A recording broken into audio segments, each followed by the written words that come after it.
So this is all we're going to do in this issue. We're literally putting the rim inside the tyre, and then we're going to add some chrome pieces. It's a really quick and easy, except for the difficulty in getting the tyre on. So a quick recap on how I'm going to do this. But what we're going to do is going to warm this up in a bowl of water. It's going to be boiling-ish. We're going to get to probably about 80 degrees C. We'll warm this up for 5 or 6 minutes, and then we will wrestle this in through the hole. And it's really hard to film because you need to kind of hold it close and what have you. I managed to film it last time, so it's going to look exactly the same. The other reason I don't want to film this again is because of where I'm filming. This is my games room. It's where I film my videos, but there's also a separate building from the main house, and it doesn't have running water, so it's a bit of a faff to go back down the garden, boil some water, bring it back down in a bowl, and sit here and try to do it. I'd rather just go into the kitchen and get it done. So that's what I'm going to do. And it's done.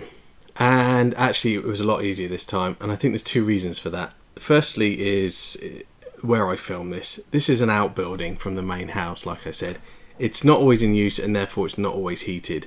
When I did the first tyre, it was the middle of the winter. It was freezing in here when I came out to film before I put the heating on, and I think the rubber in the tyre had already gone really hard because it was so cold.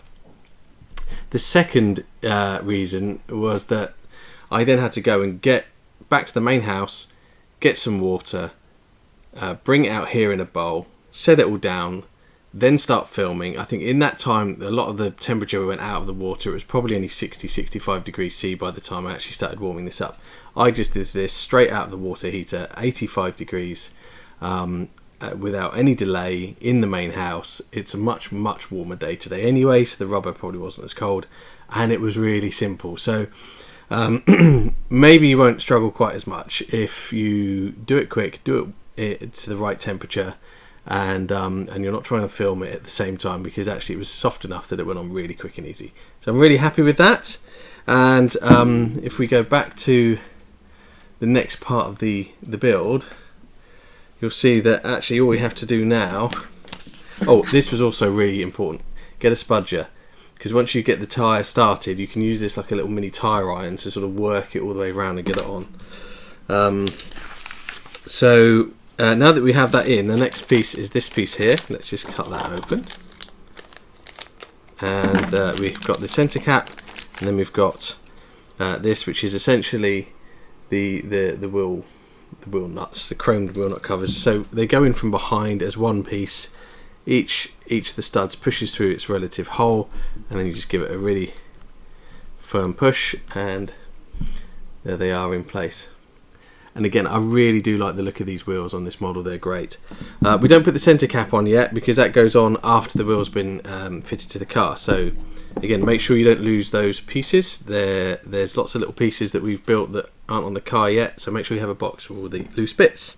So with issue 11 out of the way, let's get on with issue 12. Now before I go any further, I don't know if the mic is picking this up, but there's some banging. Our neighbours are having some work done, and there's someone in their garden hammering away.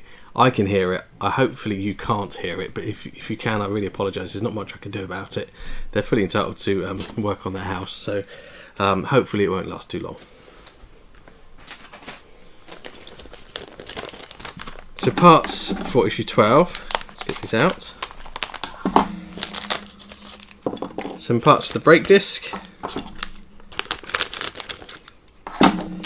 and then the calipers and part of the hub arrangement. So I'm going to start by attaching this caliper onto the back of this hub arrangement. There is a little cutout just there. The caliper goes over it into that cutout. It's a little bit fiddly, but we use a chromed DS31 screw, and it just goes straight in the top here. And the opening for the caliper should be on the same side as the hub. Okay, like that. And then we take this flat piece of the thinner of the two pieces for the disc assembly, and we insert it in like that, so that it goes over the hub. Now on the back of here are two little posts. They're going to go into little holes here, so the posts have to face down, and then once you've got it on, you just need to sort of gently rotate it so that the posts line up with the holes in the bracket, and then it should just push into place. There we go. If it doesn't fit the first time, rotate it round, because it will only go one way. There's actually a little hole there as well that has to line up with the pin on this, so yeah, make sure you get it rotated the right way, don't just push it. And then with that done, we then take the other part of this hub assembly. Let's just get that wheel out of the way here, and you see it has a piece that sticks out. That needs to face it outwards, so again we push it in so that it goes into the caliper, and then it's going to wobble around a bit because it won't be held in to the correct location till it's on the wheel, which is actually what happens next. So we take the wheel, and as per the last wheel we did, if you remember that, there is a, you probably can't see it very well on camera, but there is a piece that sticks out of that center spindle, and that's a little key, and it has to engage in a little cutout in the center of here.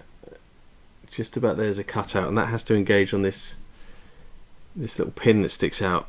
So let's get them roughly lined up, and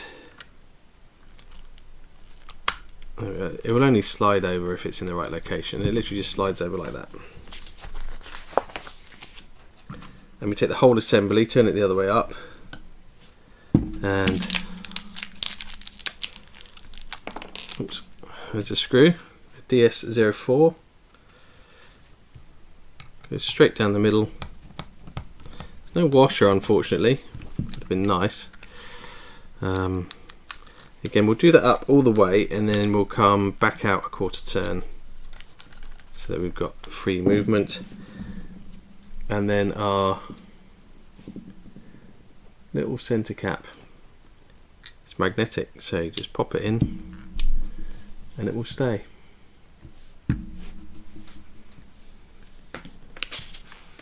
Okay, brilliant. That's issue 12.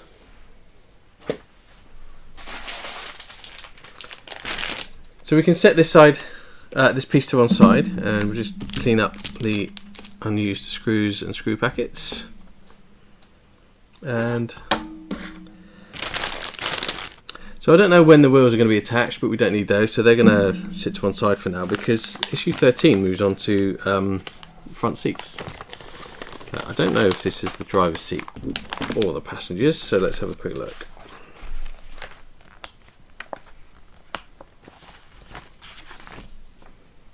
So it's the right seat, so it's the driver.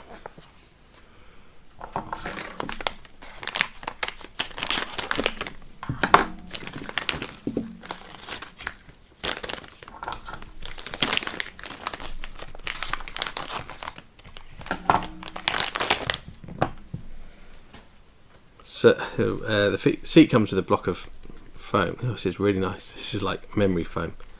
There's a great feel to it. And then these plastic, fake vinyl, as it were, seats. They're kind of rubbery, but they'll have a nice bit of cushion to them. The very first part to install, there is this little bracket that they've given us. So let's get that out and have a look. But there's two pieces in here.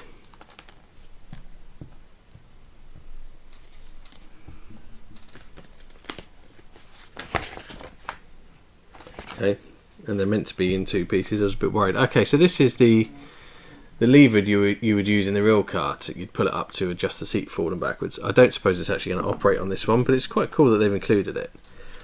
And it's going to attach to this base. So this plastic base here has a cutout, the shaped with a hole in the middle of it. So you really can't get this in the wrong place. It just drops perfectly into that shape there. And there's a PS05 or PS05 screw. I do drop screws quite a lot, and that goes through there. No, I've done it from the wrong side. That screw goes in from the underside, the inside should we say, and then screws onto that bracket of that lever. There we are, that's now attached, and with that in place we can flip this over and we can insert the foam. The foam is shaped, it's got a little notch up here that has to face upwards, just don't put it in upside down. Love the way that foam feels. And we then take this top piece, and from the front first gently guide it on. Now obviously we've just attached that little lever, so just be careful not to knock that off, but it goes over really easy. That's just a really great fit. Yeah,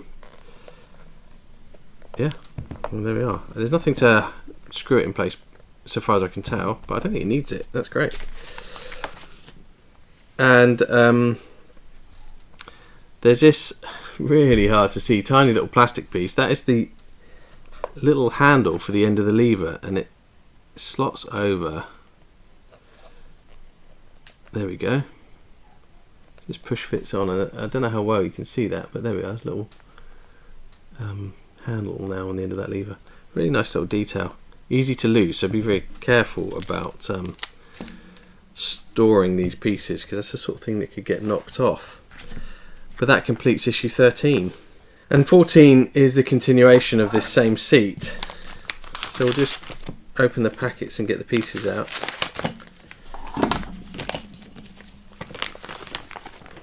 There's not even any screws, so I don't know if we'll be bringing these pieces together today or not. I don't think we will.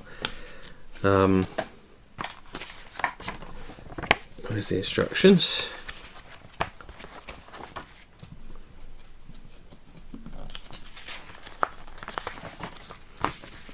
No, I mean this again, a very simple piece of assembly. We just need to put this part of the frame into this rubber seat cover. So with the, I mean it's pretty obvious which way it goes because of the way it's shaped, but this is obviously the back with the openings on it and the screw holes, and we literally just push it in, narrow in first.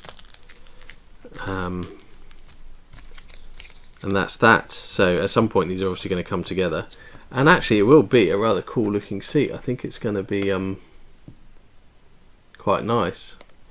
Obviously it's rubber, so it still has a slightly plasticky look to it, but it's soft, and I think you could weather this a little and make it just look a little bit more like a leather seat, maybe with a little bit of wear on it. You know, it's supposed to be post-apocalypse, so anyone who's keeping their car seat covers in this condition after an apocalypse has probably got their priorities wrong. So yeah, we might see if we can dirty that up a little bit, but it's pretty decent. And again, I've seen some Partworks where the seats are just a solid lump of plastic, and they look like a solid lump of plastic. So this has at least got some texture to it. So that was it, issue 14. So we covered 4 issues really rapidly there, and I will be doing 4 issues per video from now on, because as you can see, when they're this quick, you know, 2 is just not really enough to fill a video. Again, loving this model, loving how it's coming together. It's my second model that I've done from Hachette. The first one I did was the tumbler. Well, I'm still doing the tumbler. I'm not filming it because I started it a while ago, but that's a great model too. So the quality is very good, and the ease of construction on this one is very good as well. So, and I've had 0 problems with deliveries or anything like that. They've been absolutely routine as clockwork, which is great. So thank you very much for watching the video. If you got this far, well done. Please remember to click like and subscribe. I still don't have that many subscribers. I'm really trying to see if I can get more. There's a lot more people watched than have subscribed. So I do thank you for watching. Have a great day, and I will see you soon. Take care.